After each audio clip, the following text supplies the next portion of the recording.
The Bantamweight Unification Bout that took place Sunday, June 8th, between Junto Nakatani and Ryosuke Nishida was a battle between two men that was about as harsh as it could get until its sudden conclusion. The bout opened up with both men banging away at a blistering pace, and it was something exciting because these men were letting their hands go as world title holders and champions. They were not going to take a backward step toward one another, but eventually someone had to prevail. Let's talk about this fight that was very exciting.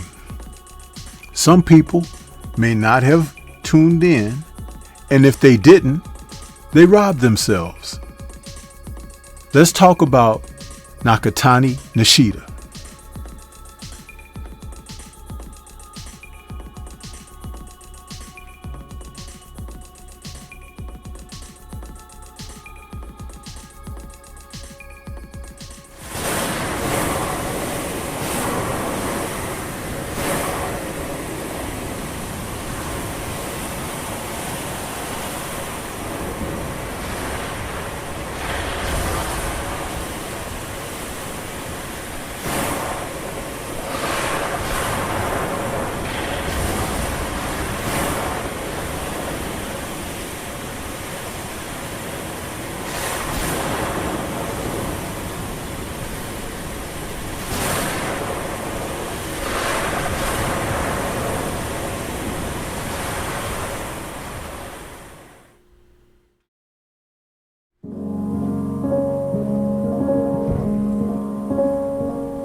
When you talk about champions, you have to talk about these two men who battled like champions, and only one could prevail, right?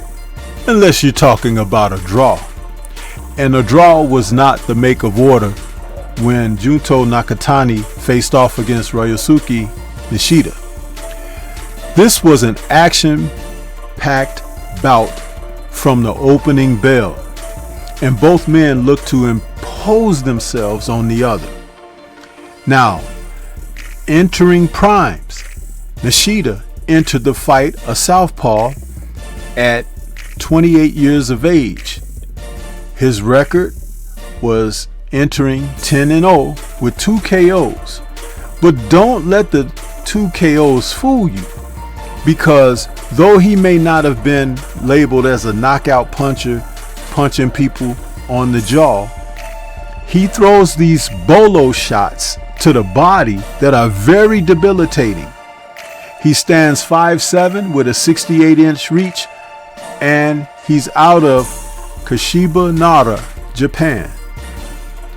He came in looking to defend his title, and he fought gallantly. When you talk about Junto entered this fight with his record of 30-0 with 24 KOs. He's 5'8", a southpaw with a 68.5-inch reach. He's 27 years of age. His nickname, Big Bang. And that's exactly what he came to do. In this fight, he entered and he jumped out immediately against Nishida, landing powerful hooks. I mean, debilitating hooks. I don't believe I've seen a fighter throw punches with this type of intensity since Julian Jackson. The Hawk used to come out and everything he let loose had heat, fire, and strength and power on it.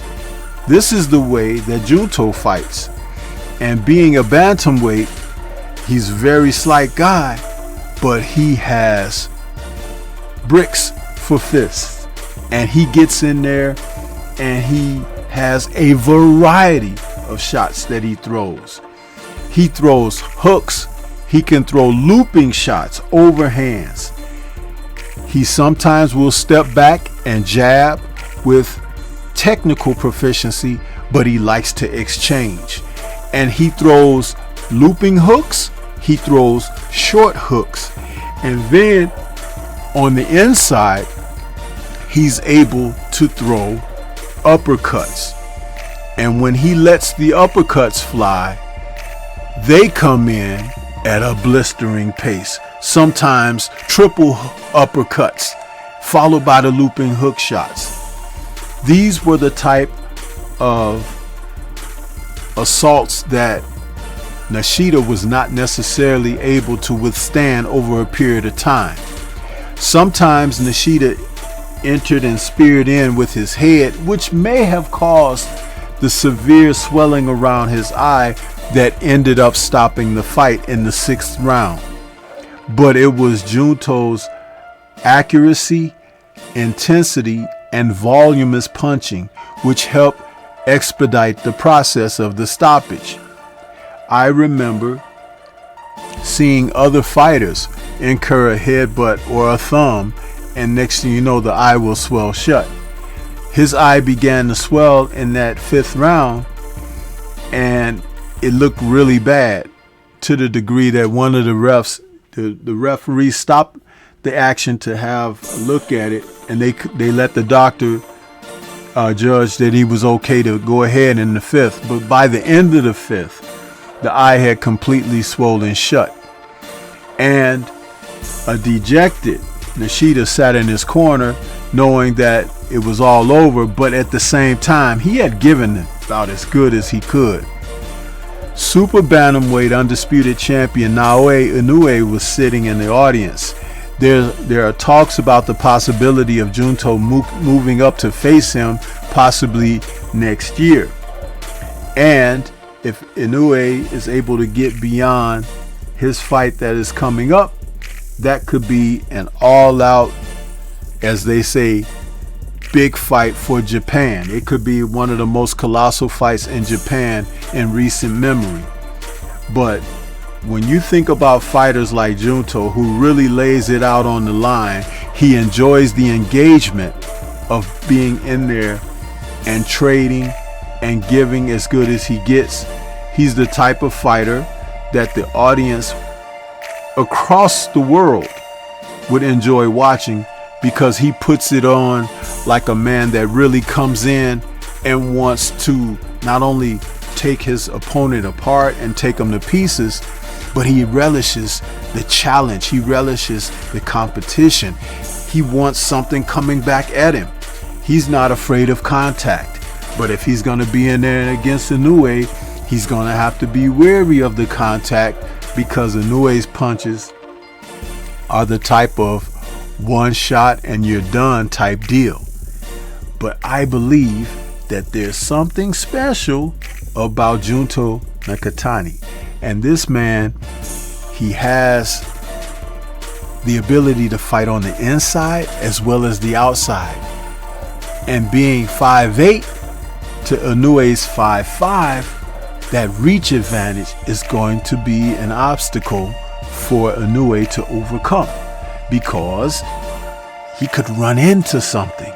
And those uppercuts, my goodness. Nakatani is a good fighter, people. And I know there are a lot of folks that don't necessarily care for what they call the booger weight divisions, but he's the type of fighter, if you tune in, I guarantee you, you're going to be entertained. And he always seems to have a smile on his face when he's fighting, not after the fights are over.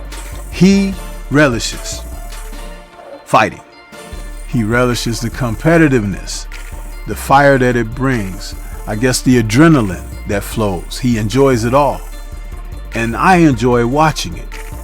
So we look forward to the possibility of him having a showdown with Monster Inoue, though it won't necessarily be next.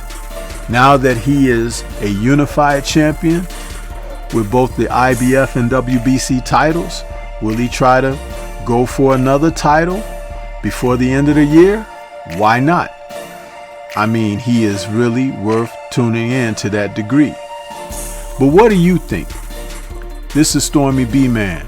Shout out to the mighty LDBC and Liberated Perspective, a third eye view of the world. For more content such as this, please like, comment, subscribe, and share. Let me know your thoughts about Junto Nakatani and how he performs and what you would like to see from him going forward in the future in the Bantamweight division. Do you think he's ready for Monster Inoue? Leave comments and let's discuss. Peace to everyone out there, and everyone please remain safe.